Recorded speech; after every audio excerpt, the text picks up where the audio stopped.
selamat pagi. Nama saya Juliani Rinari Sayon. Pada pagi hari ini saya akan membahas tentang kacang mete. Yang pertama, ceritakan dengan singkat sejarah tanaman mete di Indonesia dan jelaskan syarat tumbuh tanaman kopi. Sejarah singkat, jambu mete merupakan tanaman buah berupa pohon yang berasal dari Brasil Tenggara. Yang kedua, tanaman ini dibawa oleh pelaut kemudian menyebar di daerah tropis dan subtropis seperti Ban, Senegal, Kenya, Madagaskar, Mozambik, Sri Lanka, Thailand, Malaysia, Filipina, dan Indonesia. Yang ketiga, jambu mete merupakan komoditas hasil perkebunan yang berpotensi karena memiliki arti ekonomis yang cukup besar sebagai bahan baku agroindustri.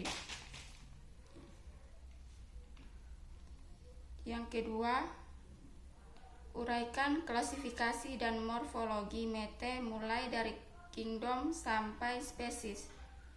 Tanaman jambu mete ini bisa ditemukan di beberapa wilayah dengan ketinggian bisa mencapai kurang lebih 1 sampai 1.200 meter di atas permukaan laut. Berikut di bawah ini adalah klasifikasi tanaman jambu mete. A.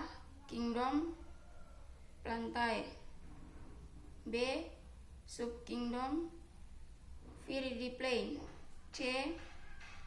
Infrakingdom Streptophyta.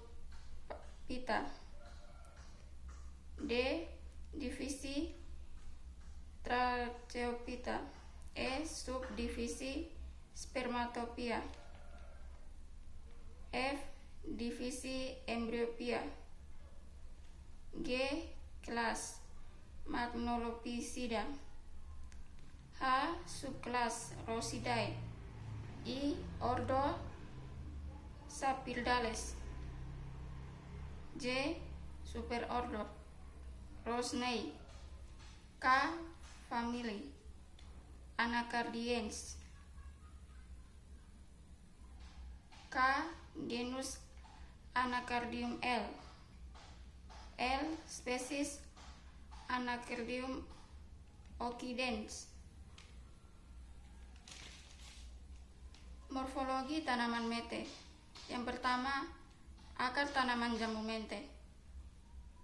Untuk morfologi yang pertama dari tanaman jambu mete adalah akarnya. Secara umum, akar yang dimiliki oleh tanaman jambu mete ini termasuk pada akar yang berjenis tunggal. Kedua, selain itu akar yang dimiliki oleh tanaman jambu mete memiliki warna yang sama seperti pada biasanya, di mana akar tanaman jambu mete mempunyai akar yang berwarna coklat. Batang tanaman jambu mete. Apabila Anda sudah mengetahui keberadaan dan akar seperti apa, maka morfologi selanjutnya adalah batang tanaman jambu mete. Tanaman jambu mete ini memiliki ciri-ciri khusus pada batangnya. Dalam hal ini, batang dari tanaman jambu mete memiliki bentuk cukup bulat. Selain itu, pada batang tanaman jambu mete terdapat getah dan juga menampilkan warna putih agak kotor. Ketiga, daun tanaman mete. Daun yang memiliki oleh tanaman jambu mete ini merupakan daun yang termasuk pada jenis daun yang tunggal. Daun tanaman ini biasanya bertumbuh pada bagian ujung rantingnya. Namun, daun tanaman jambu mete dapat dikategorikan sebagai daun yang tidak lengkap.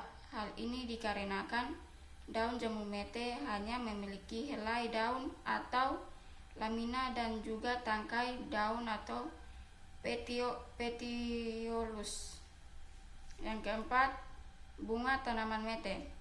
Bunga yang dimiliki oleh tanaman jambu mete termasuk pada tanaman bunga yang berjenis majemuk. Bunga tanaman jambu mete ini membentuk malai dan terdapat pada ketiak daun serta di bagian ujung cabang. Pada umumnya, Kelopak bunga dari tanaman jambu mete menyediakan tumbuhan rambut dengan ukuran panjang yang bisa mencapai sekitar 4-5 mm dan memiliki warna yang hijau muda. Yang kelima, buah dan biji tanaman mete. Tipe buah dari jambu mete ini berbentuk keras dan melengkung. Perlu diketahui kalau buah yang berasal dari tanaman jambu mete ini memiliki ukuran panjang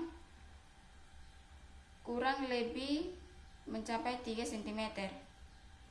Buah tanaman jambu mete ini memiliki bentuk yang hampir sama dengan bentuk batu ginjal dan memiliki biji yang cukup keras. Buah tanaman jambu mete ini kelihatan tangkai buah yang membesar. Biji yang berasal dari buah tanaman jambu mete memiliki bentuk bulat yang memanjang dan melengkung pipih. Setiap biji yang berasal dari tanaman jambu mete ini menampilkan warna yang putih. Selain itu, pada biji tanaman jambu mete ini terdapat 2 keping. Tak hanya itu saja, ternyata biji yang memiliki oleh tanaman mete telah mengandung getah. Yang ketiga, jelaskan dengan sifat produk dari jambu mete. Yang pertama, kacang mete. Yang kedua, buah semu jambu mete.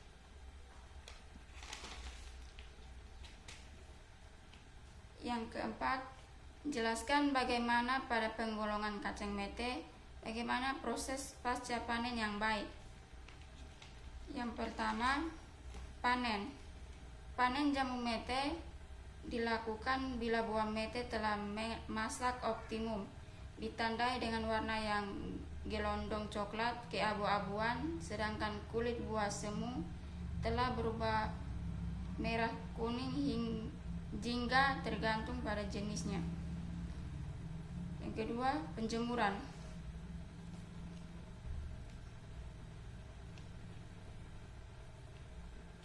Pengeringan juga dapat dilakukan dengan alat pengering mekanis seperti bin driver dan lain-lain. Apabila gelondong kurang kering, maka selama penyimpanan cairan CNSL akan mencemari ke dalam kacang mete hingga permukaan kacang menjadi coklat.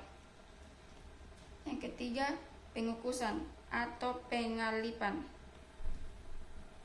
Penguapan gelondong mete di tingkat petani dilakukan secara manual menggunakan alat kacip sederhana. Peralatan tersebut memiliki mata pisau tunggal dengan bentuk menyerupai lekukan pada permukaan mete sehingga sesuai dengan bentuk alami gelondong mete. Pengupasan dengan menggunakan kacip sederhana dilakukan tenaga kerja yang terampil dan pengalaman.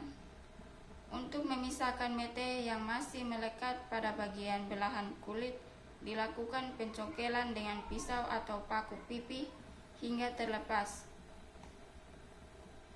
Yang keempat, pengeringan. Kulit ari yang masih menempel pada kacang mete akan mudah dilepas apabila kacang mete dikeringkan dari 8-9 hari persen menjadi 4-5%. Pengupasan kulit ari. Cara mengupas kulit ari dapat dilakukan dengan cara manual, yaitu dengan tangan yang dibantu dengan alat pengupas. Yang kelima, sortasi dan pengkelasan. Sortasi dan grading bertujuan untuk menyeragamkan kacang mete menurut kualitasnya, sehingga memudahkan dalam penentuan harga dan penjualan pasar. Pengelompokan atau grading didasarkan atas keadaan bentuk, ukuran berat, dan warna kacang mete. Yang terakhir, pengemasan. Prinsip dari pengemasan vakum adalah